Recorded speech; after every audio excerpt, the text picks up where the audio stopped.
예, 많이 기다렸습니다. 주로 정책 질의를 했던 국민의당 입장으로서는 두 당이 서로 신사적으로 진행을 하시겠다고 해서 굉장히 반갑습니다. 보다 생산적인 국감이 됐으면 좋겠습니다.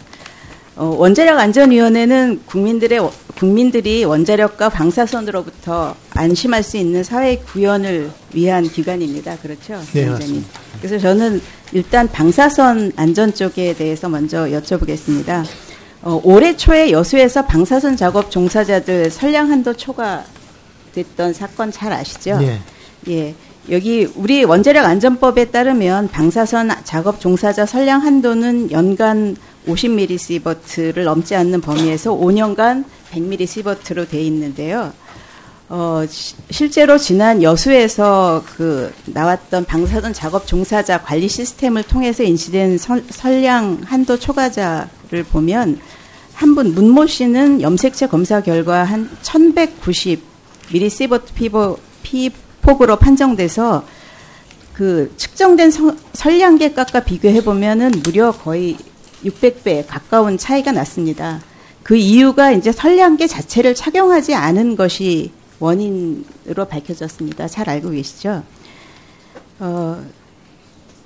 이게 지금 이제 선량계인데요. 이렇게 세워서 해야 되는데 이름이 잘못 붙었습니다. 이런 선량계들이 있는데 이런 선량계들을 차고 하는 것이 안전자들이 자기 생명이나 안전을 지키는데 굉장히 중요하다는 것을 잘 알고 있을 텐데 왜 안 차고 작업을 했다고 생각하십니까? 대부분 다 이제 비파기 검사 업체들이 영세업체다 보니까 말이죠. 예. 이 직원들 고용할 때도 이제 대부분 다 임시직으로 고용합니다. 그래서 예. 하루에 한 100장 정도 찍어야 되는데 예. 이거를 더 많이 찍고 싶은데 선량 한도가 넘으니까 예. 이거를 감추고서 안 차고 들어가는 겁니다. 예. 그러니까 말씀하신 것처럼 이게 선량 한도가 넘으면 일을 중단을 해야 되는데 일을 더 하고 싶은 욕심은 아니고 사실은 돈을 더 그렇습니다. 받고 싶어서 하는 걸 겁니다. 또 한 가지는 저희가 이렇게 조사를 해보니까 이게 상당히 묵직해요. 묵직하고 이렇게 옷에 걸면 굉장히 처지게 되어 있습니다. 그러다 보니까 빨리빨리 작업하는데 이제 방해가 되고 하다 보니까 차폐도 덜하고 선량계도 안 차고 이런 경우가 있는 것 같고 또 하나는 이거를 안 찼을 때 얼마나 심각한 효과가 생길 수 있다는 거에 대한 교육이 잘 안 되어 있는 것 같고 그런 여러 가지 문제들이 있습니다. 그래서 원안위에서는 사실은 이런 작업자들이 그런 내용을 잘 알게 하고 그다음에 허용치 이상의 피폭을 당하지 않도록 작업 감독을 하고 이런 의무를 갖고 계시죠. 예, 그런 일련의 활동을 제가 예. 지난 1, 2년 동안에 굉장히 강하게 갖고서 예. 전체적인 피폭량은 상당히 많이 줄어들었습니다. 예. 그런가요? 그러니까 저희가 지난번에 한번 질문을 드렸을 적에 원안위가 방사선 투과 검사 감시 인력이 그동안에는 부족했다.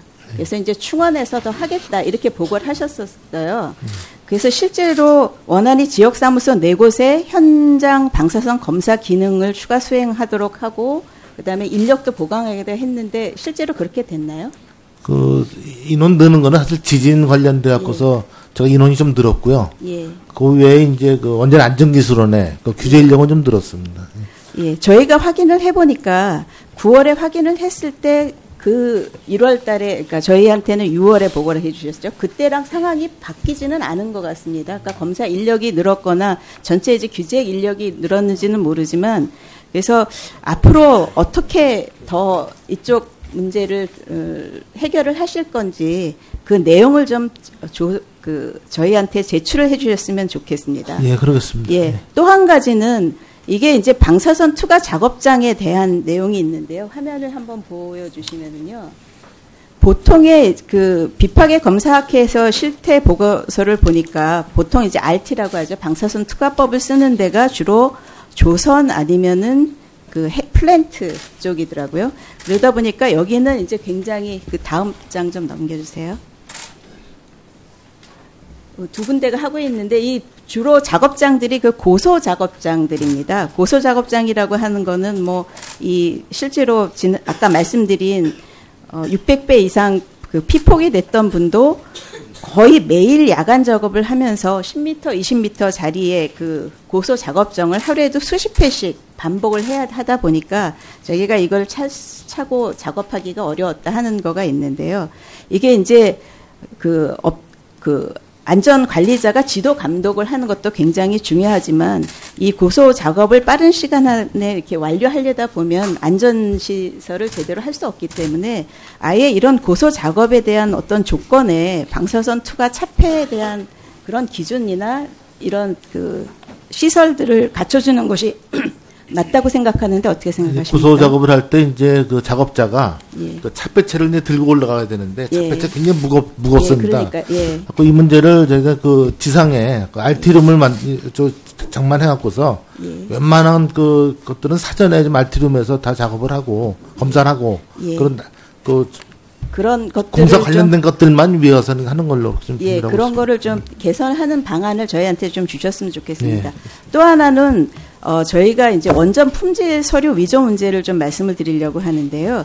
지난 2012년, 13년에 원전 부품 품질 위조, 서류 조작 이것 때문에 한바탕 발칵 뒤집혔었습니다. 그렇죠? 네. 그다음에 이제 그동안에는 이제 국내 업체에 대한 거는 2013년에 다 했지만 외국 업체에 대한 그 품질 서류에 대해서 올해 8월에 그 조사를 하셨습니다. 그렇죠? 그래서 네, 그 맞습니다. 결과를 보면 그 불일치 난 거가 상당한 수가 있습니다. 네. 그래서 이거에 대한 이제 조치를 뭐라고 하나요? 저희가 이렇게 보니까 써야 되지 않을 거는 폐기 처리하고 교체할 거는 교체하고 이런 식으로 이제 하셨다고 네. 그렇게 조치를 하셨는데 완벽하게 됐습니까? 그러니까 그 외국 업체 같은 경우에는 제가 품질 보증 서류를 확인하다 보니까 도산한 업체들도 있고 주소가 불분명한 업체도 있고 제가 시간이 없어서 1분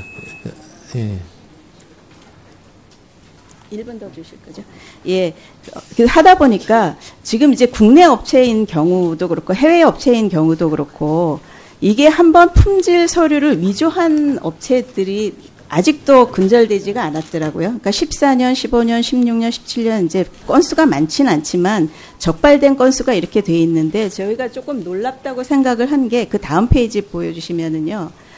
이게 여기에 그 적발된 내용은 완전히 그냥 서류를 위조한 거거든요. 그러니까 이게 실수를 한 게 아니라 그 고의성을 가지고 이제 이런 짓을 한 건데 이게 재납품을 받은 경우가 있고요. 네.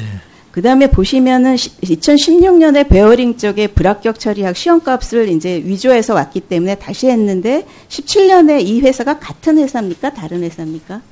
이제 한수원에서 답변을 해야 될 것 같은데요. 한수원에서 이제 품질 보증 위조 서류를 한번 적발이 되면은 그걸 블랙리스트에 올려갖고서 다음에 발주할 때 상당히 불이익을 주는 걸로 알고 있습니다.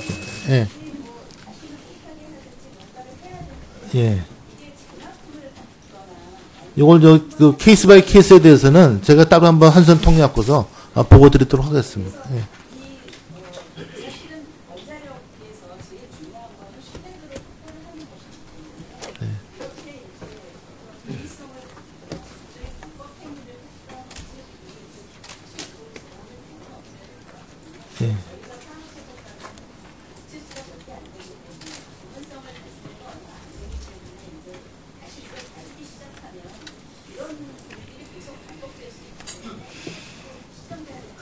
정확히 파악했고 보고 드리겠습니다.